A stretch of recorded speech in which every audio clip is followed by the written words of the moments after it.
নমস্কাৰ পোনপ্ৰথমে আপোনালোক সকলোকে অনু একাডেমীলৈ স্বাগতম জনাইছোঁ। আমি আলোচনা কৰি আছিলোঁ অসম চৰকাৰ দ্বাৰা অনুষ্ঠিত হোৱা বিভিন্ন ধৰণৰ প্ৰতিযোগিতামূলক পৰীক্ষাত পূৰ্বতে অহা লগতে অহাৰ খুবেই সম্ভাৱনা থকা ইণ্ডিয়ান পলিটি অৰ্থাৎ ভাৰতীয় ৰাজনীতিৰ কিছুমান গুৰুত্বপূৰ্ণ বিষয়।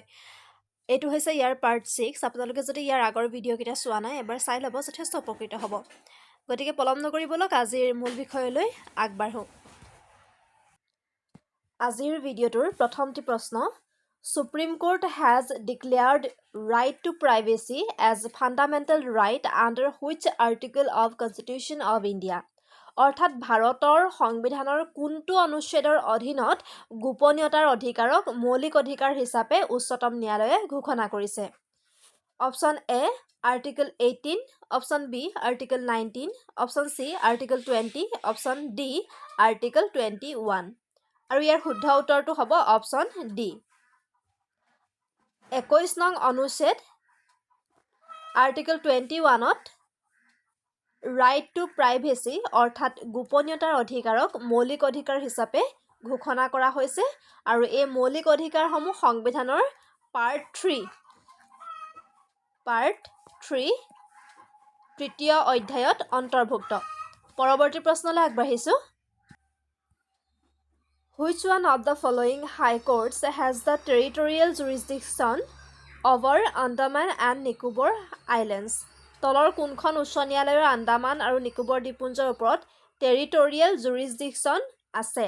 Option A Andhra Pradesh, option B Kolkata, option C Madras, option D Orissa.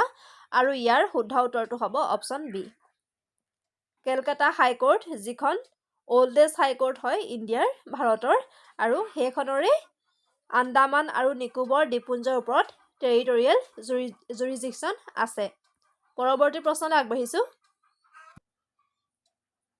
Which article of Indian Constitution contains the definition of money bill?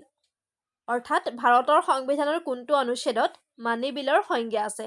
এইটো খুবেই এটা গুৰুত্বপূৰ্ণ প্ৰশ্ন, বিভিন্ন পৰীক্ষাত এই প্ৰশ্নটো অহা দেখা গৈছে। Option A article 110, option B article 111, option C article 112, option D article 123।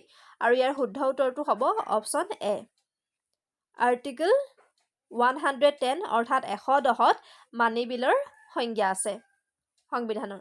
পৰৱৰ্তী প্ৰশ্নলৈ আগবাঢ়িছোঁ। By which of the following amendments Sikkim was made a full-fledged state of the Indian Union?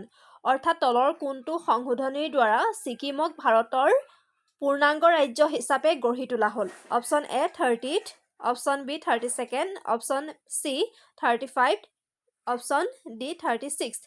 আৰু ইয়াৰ শুদ্ধ উত্তৰটো হ'ব অপশ্যন ডি 1975ত 1975 চনত ভাৰতীয় সংবিধানৰ 36 নম্বৰ সংশোধনীৰ জৰিয়তে ছিকিমক ভাৰতৰ 22 নম্বৰখন ষ্টেট ৰূপে পূৰ্ণাংগ ৰাজ্য হিচাপে গঢ়ি তোলা হৈছিলে। গতিকে শুদ্ধ উত্তৰটো হ'ব অপশ্যন ডি। পৰৱৰ্তী প্ৰশ্নলৈ আগবাঢ়িছোঁ।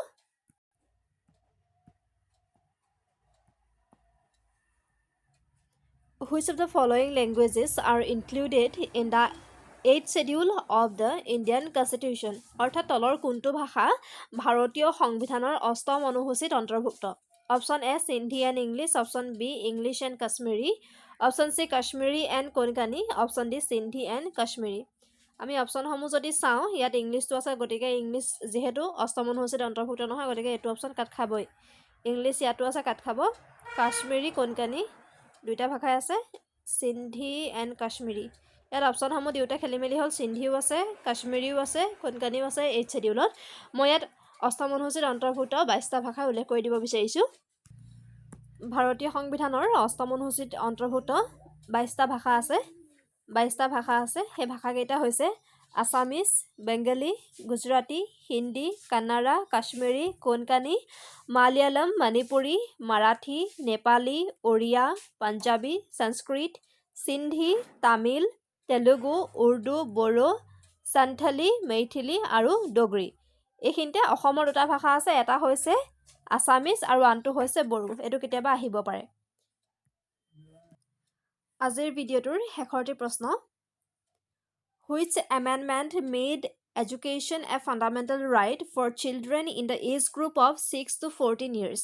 অৰ্থাৎ ভাৰতীয় সংবিধানৰ কোনটো সংশোধনীৰ জৰিয়তে শিক্ষাক মৌলিক অধিকাৰ হিচাপে অন্তৰ্ভুক্ত কৰা হয় 6 পৰা 14 বছৰ বয়সৰ শিশুৰ বাবে শিক্ষাক মৌলিক অধিকাৰ হিচাপে উল্লেখ কৰা হয় কোনটো সংশোধনীৰ জৰিয়তে option A 83rd amendment option B 86th amendment option C 92nd amendment option D 95th amendment আৰু ইয়াৰ শুদ্ধ উত্তৰটো হ'ব অপচন বি 2002 চনৰ 86th এমেণ্ডমেণ্টৰ জৰিয়তে সংশোধনীৰ জৰিয়তে 6 পৰা 14 বছৰৰ শিশুৰ বাবে বিনামূলীয়া আৰু বাধ্যতামূলক শিক্ষাৰ অধিকাৰক মৌলিক অধিকাৰ হিচাপে সন্নিৱিষ্ট কৰা হয় আৰু ইয়াতে আজিৰ ভিডিঅ'টো সামৰিছোঁ আপোনালোকে কমেণ্ট কৰি জনাবচোন এই আলোচনাৰ জৰিয়তে আপোনালোক উপকৃত হ'ব পাৰিছে নাই আৰু যদিহে আমাৰ ভিডিঅ'সমূহ ভাল পাইছে অনুগ্ৰহ কৰিছে ভিডিঅ'টো লাইক কৰি দিব লগতে এতিয়ালৈকে যদি চেনেলটো ছাবস্ক্ৰাইব কৰা নাই ছাবস্ক্ৰাইব কৰি দিব ধন্যবাদ